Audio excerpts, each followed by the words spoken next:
thank you guys all for being so on time. We're really happy to have you here again. We've been running a few of these kind of financial fitness workshops since COVID started, and we're really enjoying them. We really hope you are as well. Please do feel free to send feedback afterwards. We always love to hear it, and we want to make sure that if we do more of these, that we're doing the kind that we're kind of making sure the topics feel really relevant to you guys. Like I said before, this is not going to be a sort of long 45-minute lesson. It's just going to be a short, quick, very interesting session, about 20 to 25 minutes. Let me introduce myself before I sort of cover housekeeping rules. My name's Anna. I work at Wagestream, which I mentioned at the beginning, but for anyone new on the call. And my colleague Liv. Liv, say hi. Hi guys. I also work at Wagestream, obviously. Yes, she is also joining me. We're not going to be talking much though. We're going to be handing over to our lovely podcasting pair for the session, but we'll touch base with you guys at the end. Before we get started, please do feel free, if you guys have any questions, to just add them into the Q&A chat function, which you can just find at the bottom of your Zoom screen. Any questions that you ask, we'll then cover off at the end. So the lovely podcasting pair from Squanderlust have said that they'll help answer some questions live if there are any. And then Liv and I will also be on hand to kind of answer those any questions about Wagestream specifically during the session as well. If you guys have any comments, then just use the chat feature. Everyone can see what you're writing on the chat function. So, have some fun there. But hello, Lennon. But yeah, questions put in the Q&A. And we have some polls once again, because everyone loves a poll. So shall we actually, as a starting point, Liv, do you want to launch the first poll? So we've just got a poll asking how everybody's doing today. Just give you guys a few seconds to fill that out. Definitely know which answer mine is. Oh, I can see the numbers tallying up.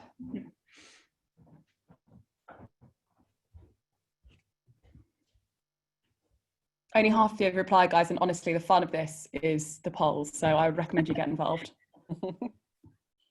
Cool, I'm just going to end that poll now in a few seconds. And I think we have a clear winner. Let's have a look. Can't believe it's July. Me too. Cannot believe, so that's the winner of that one. That is the winner. Okay, great. Well, with that, sort of to kick us off, I'm going to hand straight over to Martha and Alex. Would you guys like to introduce yourselves? Sure. Let me just check. I know I'm not on mute. Okay, cool. Hi. You are all good. And I am the creator and co-host of Squanderlust. And Alex? Hello. I'm Alex Lemon, which is my real name, not a stage name. And I also created and co-host Squanderlust with Martha. So I am a former financial advisor. I have over 13 years experience in financial education and just generally helping people to understand money better, use money better. And one of the key things I've realized over that time is that understanding factual information about money, being able to do the maths or deal with the jargon, that's all well and good. But there's also a big emotional and psychological aspect to managing your money well. There's a mindset aspect as well. So our podcast is actually about that psychology of money and the emotional side. Alex? Yes, I used to work in finance as well as a chartered accountant, but I left that over a decade now. Best not age myself too much. And since then, I've worked a lot in tech stuff, mostly recently in stuff that's responsible technology, which means technology that takes into account people's rights, digital rights particularly, obviously, and also tech for good, which is about technology with a social purpose. So we love Wagestream for that reason. We do. Cool. Should we get going, Alex? Yes, let's go. So what we're doing today, we're going to help you understand how your personal values relate to how you manage money. And in doing that, that understanding will help you to make smarter choices about how you spend your money, how you use your money. You should, by doing that, be able to spend less and enjoy your money more, which some people might say is impossible, but we're here to say it is absolutely the case. Okay, let's get going. So first off, another poll, a fun one. If you won £1 million, what would you do with it? So we've got 4 options. The first one is, would you buy a home? The second one, would you go on holiday when we're allowed? C, would you share it with your family? Or D, would you do something else? So make your selection on the poll. And if you go for D, something else, if you would write in the chat what your something else would be, that would be great.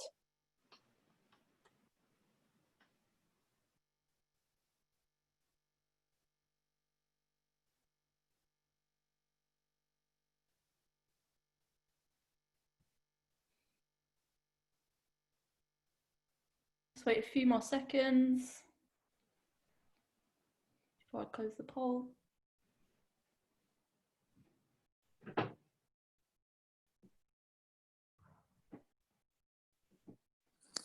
Great, closing in a few more seconds.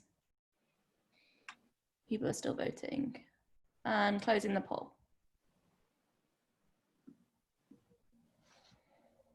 Oh, a very obvious winner there in buy a home. Fewer people than I expected want to go on holiday, maybe a little bit nervous still, but I know we're all looking forward to it. Sharing with family up there, something else. A lot of something else is coming through. But if we look at what it is that you're actually buying, so yeah, you're buying a thing here, but why are you doing that? What's it all for? So if we look at buying a home, that's actually, it's about more than shelter. A home is not just a house, it is your home. If you buy a home, you have a greater sense of belonging, maybe some security, safety, a choice about what you put inside it, rather than if you're renting, you can paint the walls, you can buy all the furniture you like. It might be a way for you to display your creativity in that. It's also about status, perhaps. You want to feel, from it that I'm the kind of person who can now afford their own home, who now owns their own home. Or it might be to kind of signal to people that that's, you're a homeowner now. So there's a lot of things in that. Same with holidays. Holidays can mean lots of different things to different people. They're often relaxation, which would be good right now for me. They're about exploration, going and seeing new things and eating new foods, particularly my favorite.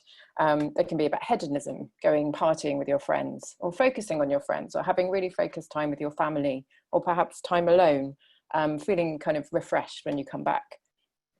Sharing with family is not just about giving money to people that you care about. It's why you're doing that is the kind of being part of that community of your family, perhaps paying back for things that they've given you in the past, support or maybe even money, but in a way kind of thanking them for what they've given you. You might be giving them with that money some kind of stability or security, and maybe you like to feel that you're treating them. You give them nice thing, buy them nice presents, or give them a bit of cash to go and do what they like with to treat them. And then in the other section, Martha's going to have a quick run through what some of the answers from something else were. Yeah, so we've got lots of people who are saying that they would invest. And I wonder if that's actually partly because one of the first people who popped into chat said that they would invest it. And everybody else went, oh, that sounds like a good idea. Certainly, it would be a very sensible thing to do. Again, there's a question there about, investing it for what purpose? What's that for? Is that about, yeah, right, Thomas? Is that about so that it will last, so that you have that security of knowing that you aren't just going to spend it all? It's about, having not just having the money, but about saying this is not just for now, it's also about the future. So it's about having something more than just, oh yeah, it's money, but it's not just, this is money for now. It's about something that grows with you. And again, I wonder whether we can look at that from that longer term perspective. Okay, so we close the poll down for us, please.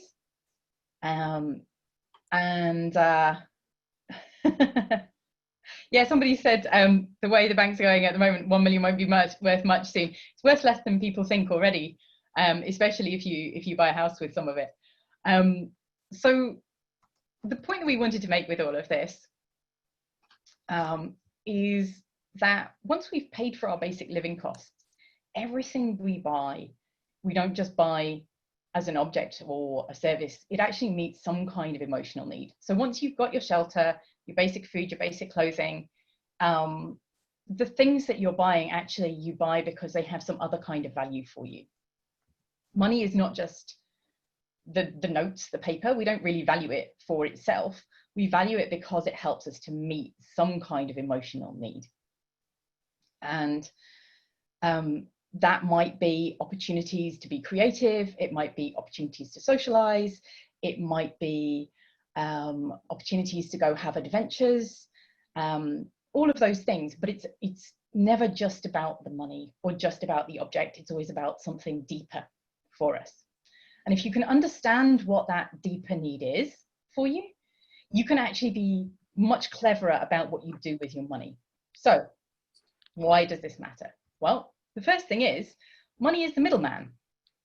So if you're trying to meet an emotional need by spending money, maybe if you rethink your time and energy, you can actually get more of that thing that you value without spending more money. And that can be really powerful. The second thing is, if you understand what your values are and what you really care about, you can focus your spending, and that will make you happier with the things that you buy. So you will stop spending on things where you're like, actually, I'm just doing this to keep up with the Joneses. But the thing I really care about is having time to be able to go away on a holiday somewhere quiet once every 6 months. And I don't care what my neighbors think. I actually just want to be able to get myself somewhere peaceful for a while, or whatever your thing is. And then the other thing is, when you understand what you really value, you can tie your savings goals or your investment goals into that value and say, I am saving for this thing, which will meet this need for me. And because you care about it that much more, that's going to be so much more motivating to actually help you to achieve that goal. So this stuff really works.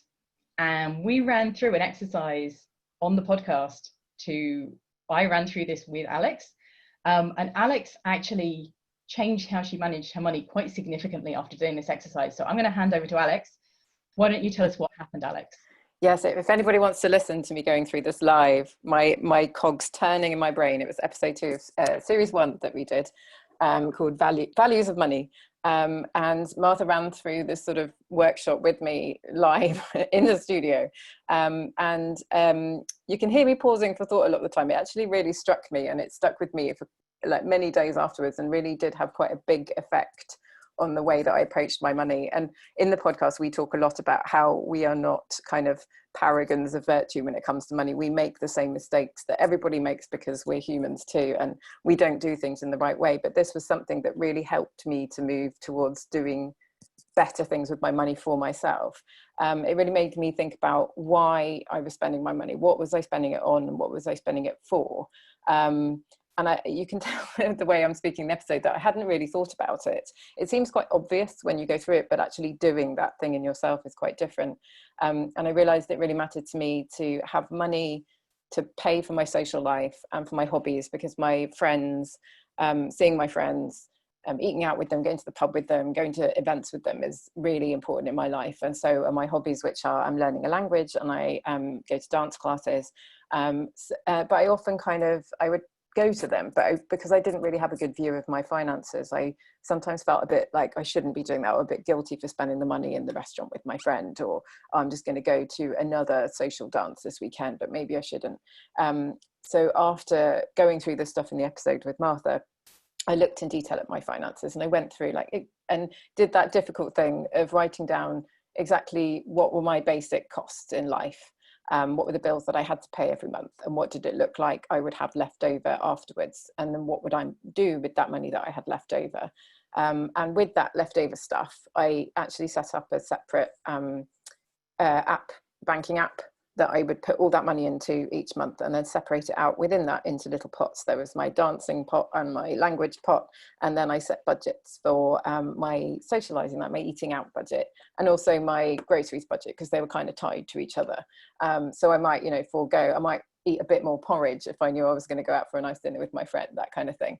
And it made me, so that was my sort of rethink part of it that Martha was just talking about. And then the focusing of that spending in the particular places, it gave me a much clearer view of exactly where my money was going, but it made me feel much more justified in spending that money. When I went out with my friends for dinner, I was like, yeah, I've got this covered. Like, I know that I've got this money available because I've agreed with myself that I will do that. And sometimes it meant I'd say to my friends, can we go and eat the cheaper place this month because I'm running out of money, or can we just meet for drinks, or that kind of thing. But it really helped me to kind of connect with that and connect with the feelings of why I was doing things, and then connect with the enjoyment of why I was doing it. And it also, because of my language learning, I wanted to go on a holiday to the country of the language I'm learning. And it really motivated me then to save for that. And I created a specific sort of savings goal for that. And you know, the money that I would try and put a bit of money into that. And sometimes I, well, if I eat out another time this month, then I'm not going to be able to eat as much when I go on holiday. So I would kind of think about it that way. And then when I went on holiday, finally, about a year, no, it was about 9-10 months later, after I started doing this, I felt really comfortable spending that money on my holiday when I was there, because I was like, this is my holiday money and I'm spending it.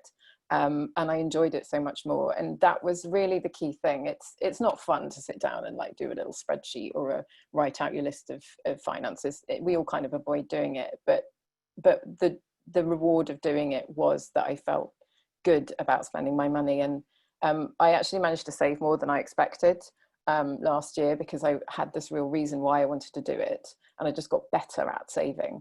But the most noticeable thing was the freedom that I felt to spend this money, and I genuinely enjoyed it so much more and felt so much happier doing it, and kind of really let go of a lot of the feelings of guilt around spending that I had. Fantastic, thank you, Alex. I think that's where the real power comes in. Having that clarity makes the whole process much less stressful, much more motivating, and there isn't a sort of nagging worry if you do spend on something you really enjoy, that the money really should be going somewhere else, if that's what you've budgeted it for, and you've been motivated to do that because it ties into what you really value.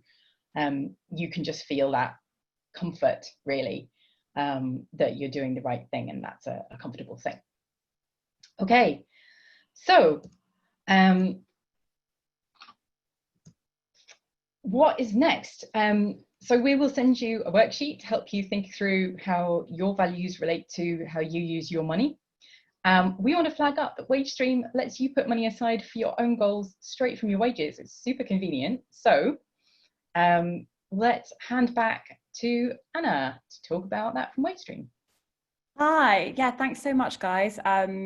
I know that I thought I was on mute for a second. I know that I just found that was particularly interesting, considering, you know, what now in light of COVID, obviously the way that we're spending our money has definitely changed, and it seems like quite a kind of good time to start thinking about what are the things that matter to us to buy that are worth spending money on. So yeah, definitely a lot to noodle over.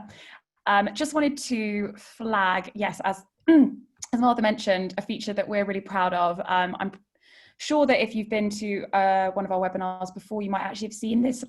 Sorry. Sorry, I need some water.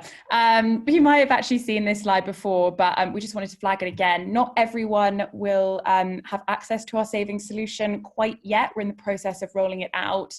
But for all those that can access it already, or that will be able to access it as soon as that sort of piggy bank appears at the bottom of your nav bar, this is just a really easy way for you to kickstart a savings habit, and also to kind of, as Martha mentioned, sort of name the goals that you're working towards to really help you stay motivated. We make it as easy as possible for you to save by making it automatic, so it comes straight out of your salary on payday. No need to set up any direct debits or anything. And another incentive, besides sort of saving your goal for you guys to keep your money in there and let it grow, is we select at random a few winners from each company that we have SafeStream Live with, and we will double the contribution that those individuals have made that month. So yeah, if your savings have not been touched, the chances are that the amount that will be doubling is going to be bigger, which is great. But obviously also the money is always there when you need it. It's instant and free withdrawals. It's also easy to stop. There's no sort of penalties for stopping early or for withdrawing your money. There's no minimum contribution, so it's super accessible and it's totally free to use. So definitely do check that out if you haven't already. And then just before we end, I'm going to hand over to my lovely colleague Liv. Great. So if we can just see the next slide before we hang around a bit. If anyone's got any questions, feel free to type it in the Q&A. But just wanted to flag that the best way to stay in contact with Wagestream and to see what we're up to and see what workshops are coming up next. Follow us on social media. So we've got Instagram, Twitter, Facebook. That's the best way to stay in touch. Also, big shout out to Squanderlust. I would definitely recommend listening to their podcast. You can find it on any of the podcast platforms that you guys usually use, so Spotify, Apple Podcast.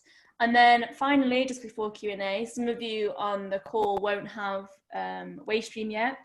Wagestream is a benefit provided by your employer, so your employer has to roll it out for you. If you are one of those people and you would like to see Wagestream at your company or in your business, after this I'll send you a form that you can refer your employer through. All you need to do is fill out your details, provide an email of your boss or your HR manager, and we'll do the rest. We know a lot of people don't want to talk to their managers about money, so that's where we come in and we can be the middleman, and we can get Wagestream on board for you. So yeah, I think that's it. Just to finish off, I've got one final poll. We'll hang around for a little bit just to see if anybody else has any questions. If any pop to mind after we close the workshop, feel free to email us, message us on social. If you've got any burning questions, we can answer them. So yeah, I'll launch the final poll just to see how you found the webinar. And feel free to answer any questions.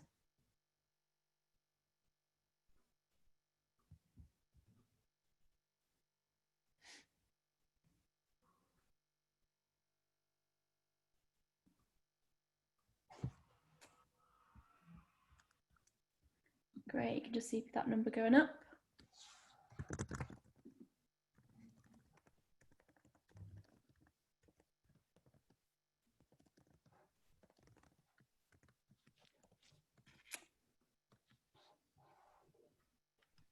Cool. Okay, great. Well, thank you guys so much for answering that. I'm glad to see that most of you found it to be, well, yeah, basically everyone found it useful. That's great.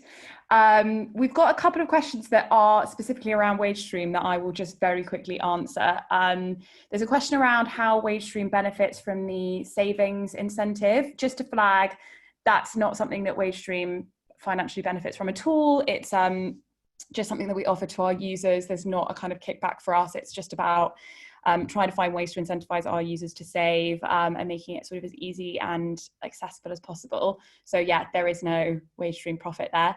And then a question on businesses setting up with us. Is it free for businesses to set up with you? We charge a SaaS fee, a small SaaS fee based on each employee to the employers. So it's not a huge amount, but it is something that's charged to the business. Yes. And I think if there aren't any more questions, we can let you all go. Yeah, perfect. All right. Thank you guys so much for joining.